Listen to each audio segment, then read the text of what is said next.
worst fear was when we were on our way to the hospital. I thought then, as we were driving, that we were not going to make it in time because my breathing kept getting worse by the second, and I was really scared that I waited too long. But I will say that it is a horrible ordeal to go through because of the speed with which it comes on. You're not prepared for anything like that. And even afterwards, it's hard to even think about it. My worst night, after the doctor told my family that it was only a matter of 2 or 3 hours, my boys stayed with me through the night. And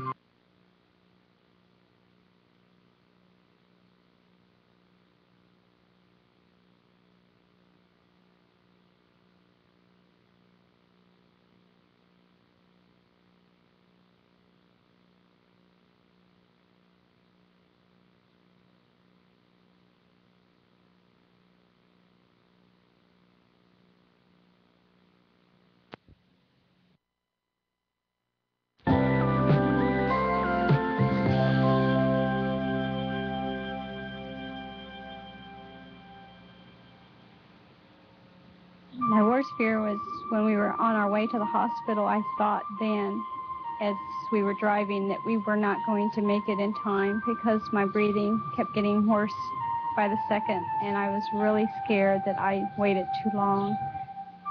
But I will say that it is a horrible ordeal to go through because of the speed with which it comes on.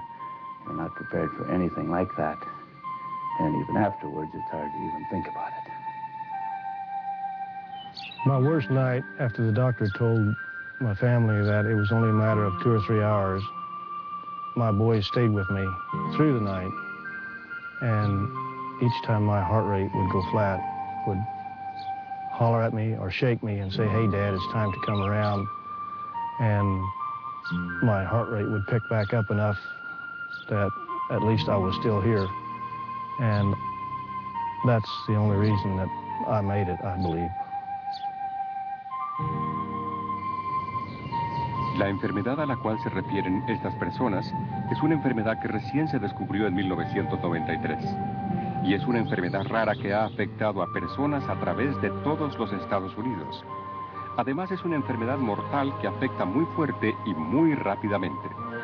En este programa, los médicos y científicos que han tenido experiencia directa con esta nueva enfermedad compartirán los datos más actualizados. Usted aprenderá cuáles son los síntomas, cómo se transmite, cuáles son los factores de riesgo y qué tipo de tratamiento se utiliza. Pero lo más importante es que aprenderá a evitar la infección por el virus hantavirus.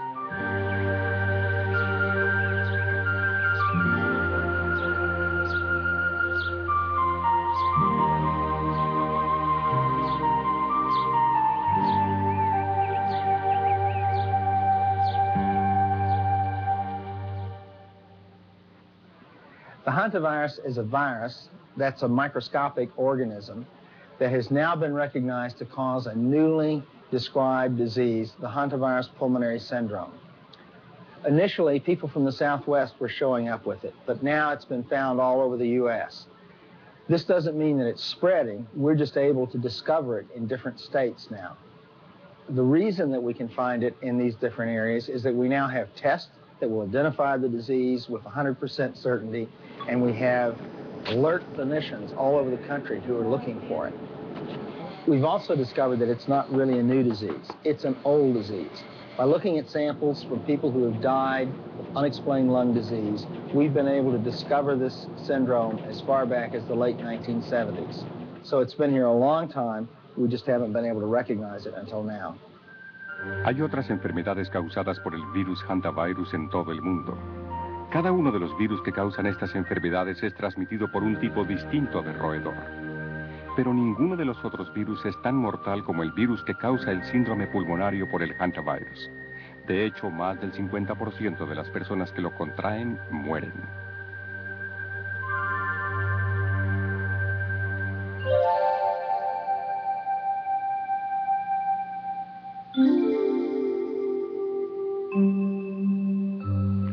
When I first started getting sick, I guess I just felt like I was just completely tired out.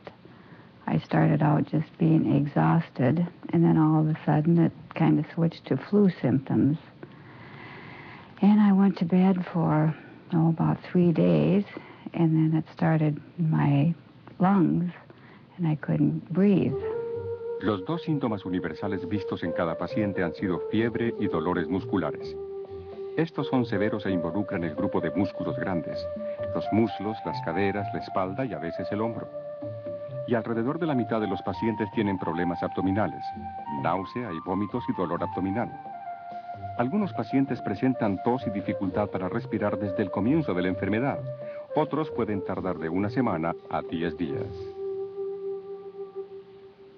I just felt like I was being suffocated, that somebody was just tightening a band around my chest and putting a pillow over my face so I couldn't breathe.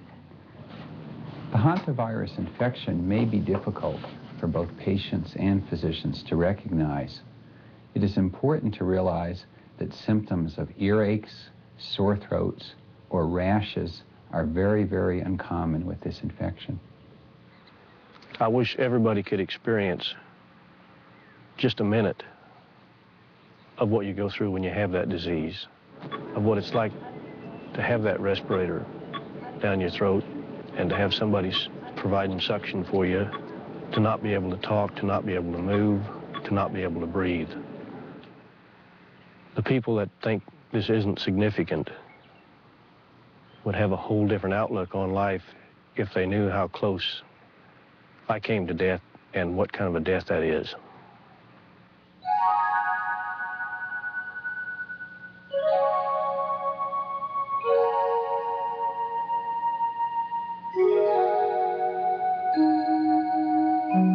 El ciclo de transmisión comienza con los roedores que llevan el virus. Es probable que el virus sea expulsado en la orina, las feces y la saliva del roedor, como sucede con otros hantavirus. Lo transmiten o se lo pasan del uno al otro sin enfermarse. Una vez expulsado no vive mucho tiempo, tal vez varios días. Durante este tiempo la persona puede entrar en contacto con el virus. El método principal de transmisión es al respirar aire contaminado con el virus. Esto ocurre cuando se revuelve la orina, las feces o los nidos recientes y el virus flota en el aire. Se forman pequeñas gotas en el aire que pueden ser respiradas.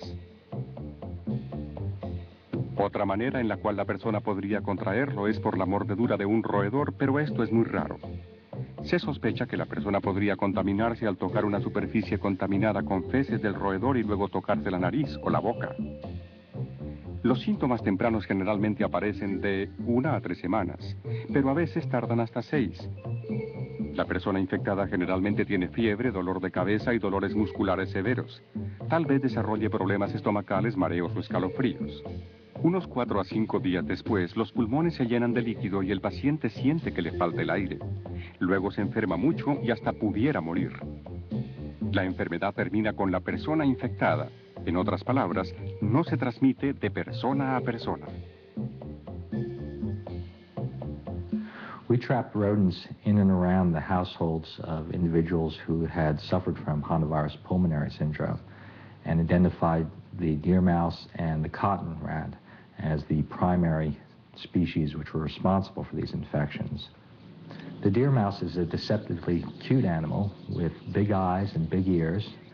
It comes in a variety of colors depending on its age, but normally ranges from a gray to a reddish brown.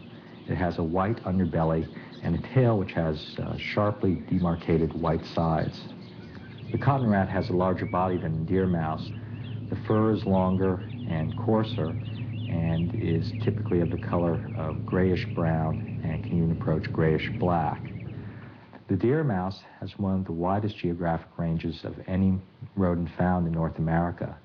The cotton rat, on the other hand, is primarily found in the eastern and southeastern United States and extends its range all the way down to the North and South America. The deer mouse is most commonly found in woodland habitats, although it can also be found down in desert areas. The cotton rat prefers overgrown areas which are overgrown by shrubs and or tall grasses. Although both these rodents are primarily found in rural environments, if the conditions are right, you can find them in cities. The conditions that attract rodents into our homes are things like the availability of water, readily available foods such as grains or pet foods, and also available shelter. Rodents will seek shelter in our homes to avoid harsh weather conditions like the cold. It can be hard to tell one mouse from another mouse, and you cannot tell an infected mouse or rat from an uninfected mouse or rat. In the future, we also expect that other hantaviruses will be found associated with other rodents. So in dealing with rodents, it's best to deal with them as if they all may be infected and use suitable precautions. Al igual que con cualquier enfermedad recién reconocida, ha habido mucha especulación sobre cómo se contrae el síndrome pulmonar por el hantavirus. Muchas personas han sido mal informadas y se han difundido temores. There's still a lot we don't know about this disease, but there's some things that we do know. We know that you cannot get it from kissing or hugging someone who has the disease. We know that you cannot get it from doctors or nurses working with patients with the disease. And we know that you cannot get it from transfusion, from blood from someone who has had the disease in the past and survived it. We don't believe it's transmitted from farm animals, pets, or insects. The only way you can get it is from exposure to infected rodents, saliva, urine, droppings, or nesting material.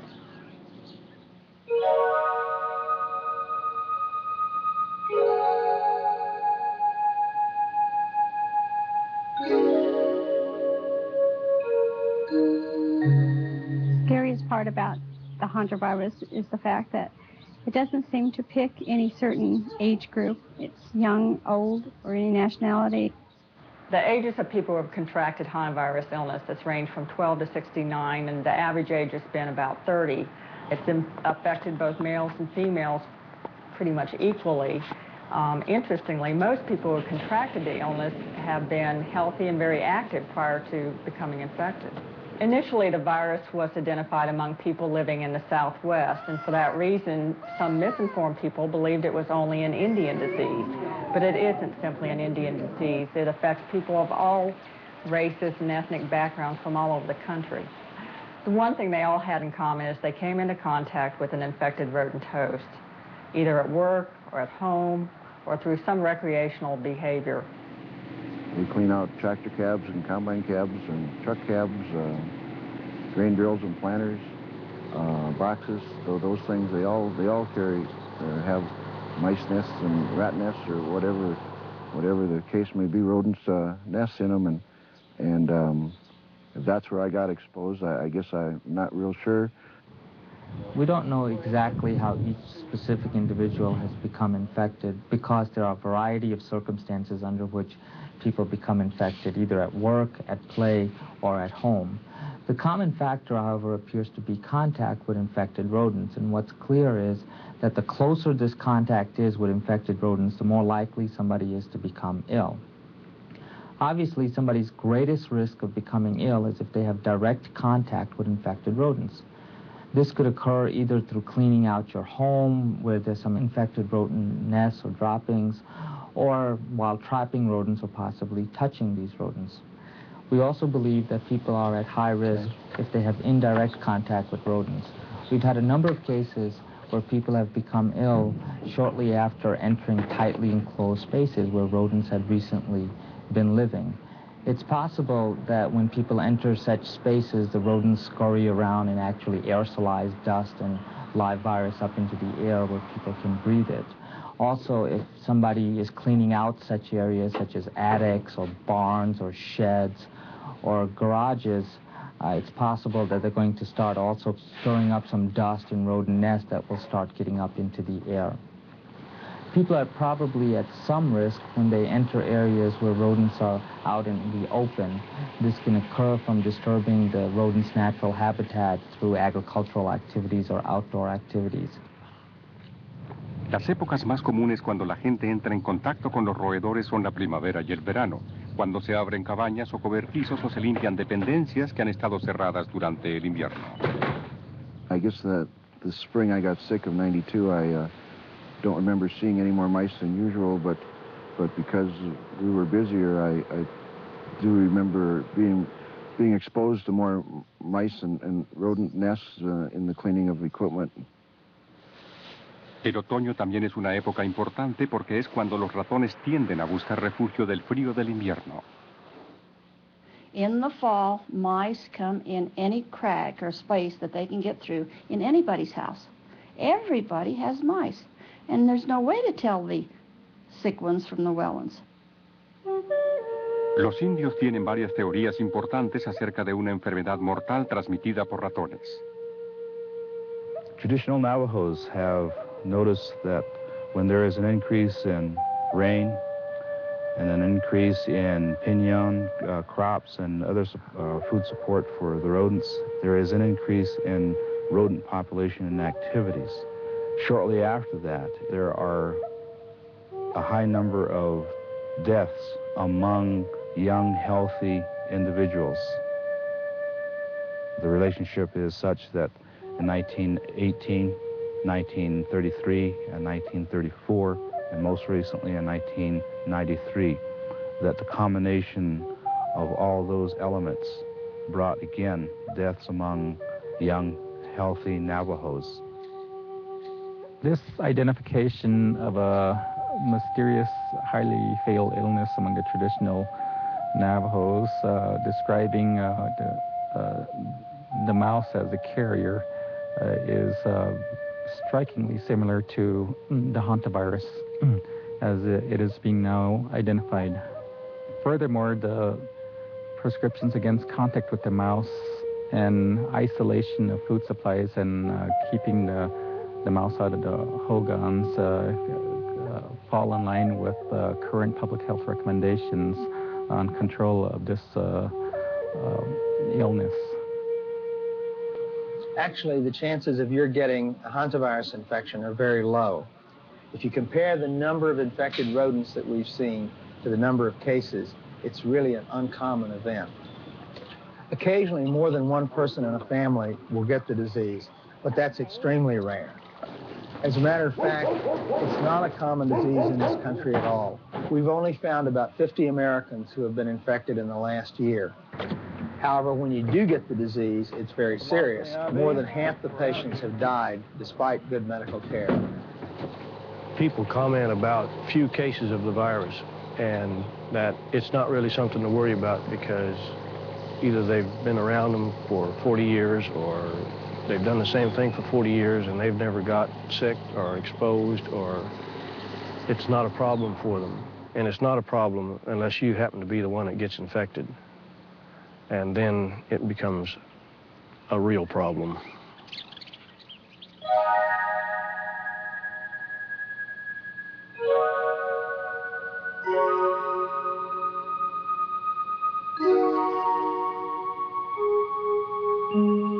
I guess I remember being in the emergency room a little bit. Remember the oxygen they tried to force in me was like standing behind a jet airplane. And 31, 32 days later, I woke up and the season had changed from being winter to being spring. And there was a shock to my system. At the present time, there's no specific treatment for the hantavirus infection. What we do know is that if patients are recognized early and are taken to an intensive care unit, some patients may do better with this form of treatment. When I would talk to the nurses and some of the doctors, they would say that you were lucky to get him in when you did because he wasn't under a lot of distress. You got him in right before he got the full impact, whereas a lot of the individuals who did die from the disease came in when they were under full distress and it was really hard for them to do anything for them. Si usted ha estado cerca de roedores y tiene síntomas como fiebre, dolores musculares y severa dificultad para respirar, no deje de comunicárselo al médico. Él buscará cualquier enfermedad transmitida por roedores, como el síndrome pulmonar por el hantavirus. Because we have only recognized this disease since May of 1993, we have a lot to learn about how the disease is caused and why it occurs in the lungs. If we can understand the nature of the disease process, then we can treat it better. CDC has developed a comprehensive strategy to allow us to effectively address the challenges posed by emerging infectious diseases. With respect to hantavirus pulmonary syndrome, it is critically important that people be aware of measures that they can take to minimize their risk of exposure to infected rodents.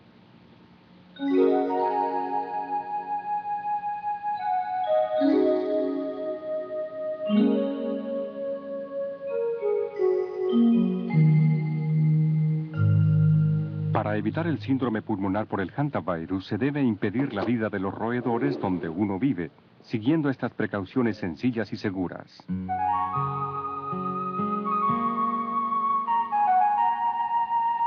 Para mantener la casa limpia hay que lavar los platos y los mostradores. Esto es de especial importancia por la noche cuando los roedores están activos y buscan alimento. También hay que mantener los pisos limpios y guardar los alimentos en recipientes a prueba de roedores. Mantenga la basura bien tapada y por la noche tire todo alimento no comido por las mascotas.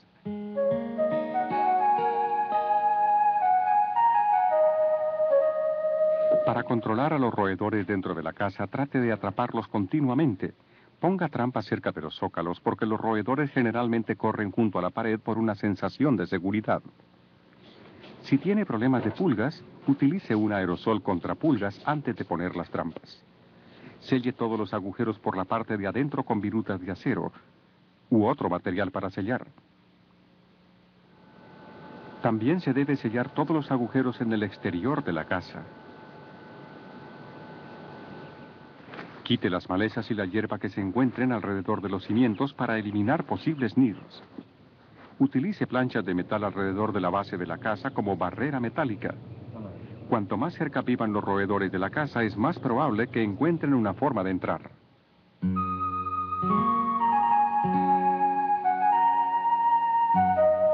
Controle los roedores afuera de su casa. Eliminarlos totalmente no es práctico, pero con un continuo trabajo se puede mantener muy baja su población. Cuanto menos roedores haya, menos probable será la exposición. Además del uso habitual de trampas, se puede utilizar venenos o raticidas. Tenga cuidado de mantenerlos fuera del alcance de los niños y los animales domésticos. Protéjalos de predadores como serpientes no venenosas, búhos y halcones. Desempeñan un papel importante en el control de los roedores en la naturaleza. Elimine todo lugar posible para nidos y fuentes de alimentos, poniendo la paja, la leña y los botes de basura en un lugar alto y a una distancia de más de 100 pies de la casa. Almacene todo el forraje en recipientes con tapas. Cuando alimente a sus animales domésticos, deje suficiente alimento para un solo día. Por la noche, tire todo alimento restante y remueva el agua. Elimine la chatarra y otras cosas que puedan servir de refugio a los roedores.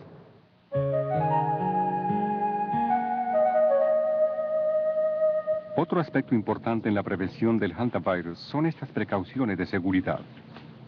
Use guantes de goma al limpiar o trabajar en áreas infestadas de roedores. No revuelva ni respire el polvo. Esto ocurre cuando se aspiran o barren las feces, la orina o los materiales de los nidos.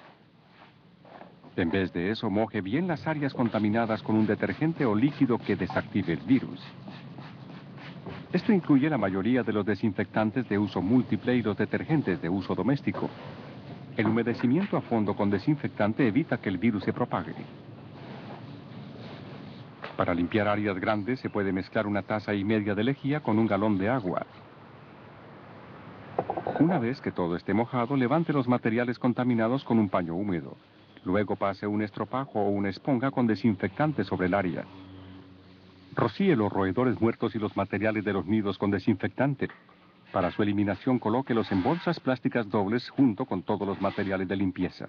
Luego entierre las bolsas o quémelas. O póngalas en el sistema de eliminación de residuos apropiado. Si no es factible quemarlas o enterrarlas, póngase en contacto con el Departamento de Salud local o estatal acerca de otros métodos de eliminación apropiados. Por último, desinfecte los guantes ya sea con desinfectante o con agua y jabón. Antes de entrar a cabañas o dependencias que han estado cerradas por un tiempo, ábralas y permita que se ventilen antes de limpiarlas. Para infestaciones grandes de roedores, consiga la ayuda de exterminadores profesionales o póngase en contacto con las autoridades de salud local. Estas precauciones de seguridad también se aplican a las áreas de recreo o de trabajo, porque los roedores pueden estar en cualquier parte. En conclusión, que le sea difícil a los roedores vivir donde usted vive, manteniendo la casa limpia y controlando las poblaciones de roedores tanto adentro como afuera. Pero por sobre todo, utilice precauciones de seguridad para protegerse a sí mismo. Recuerde que la probabilidad de contraer el síndrome pulmonar por hantavirus es muy baja, pero las consecuencias de contraerlo son muy serias. Try to keep your home, rat free. Don't make it easy for them to want to come and live in your house. So everyone around is taking more precautions than they ever would have before.